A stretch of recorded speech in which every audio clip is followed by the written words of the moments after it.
नमस्तेस्तु महामाये श्रीपीठे सुरपूजिते शङ्खचक्रगदाहस्ते महालक्ष्मी नमोऽस्तुते। नमस्ते गरुडारूढे कोलासुरभयङ्करि सर्वपापहरे देवी महालक्ष्मी नमोऽस्तुते। सर्वज्ञे सर्ववरदे सर्वदुष्टभयङ्करि सर्वदुःखहरे देवी महालक्ष्मी नमोऽस्तुते। सिद्धिबुद्धिप्रदे देवी भुक्तिमुक्तिप्रदायिनि मन्त्रमूर्ते सदा देवी महालक्ष्मी नमोऽस्तुते। आद्यन्तरहिते देवी आदिशक्तिमहेश्वरि योगज्ञे योगसम्भूते महालक्ष्मी नमोऽस्तुते। स्थूलसूक्तमहारौद्रे महाशक्तिमहोदरे महापापहरे देवी महालक्ष्मी नमोऽस्तुते।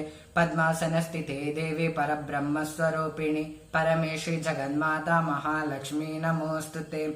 श्वेताम्बरधरे देवी नानालङ्कारभूषिते जगत्स्थिते जगन्माता महालक्ष्मी नमोऽस्तुते। महालक्ष्यास्तकस्तोत्रं यः पठे भक्तिमानरः सर्वसिद्धिमवाप्नोति राज्यं प्राप्नोति सर्वदा। एककाले पठे नित्यं महापापविनाशनं द्विकाले यः पठे नित्यं धनधान्यसमन्वितः त्रिकाले यः पठे नित्यं महाशत्रुविनाशनं महालक्ष्म्याद्भवे नित्यं प्रसन्नवरदा शुभम्।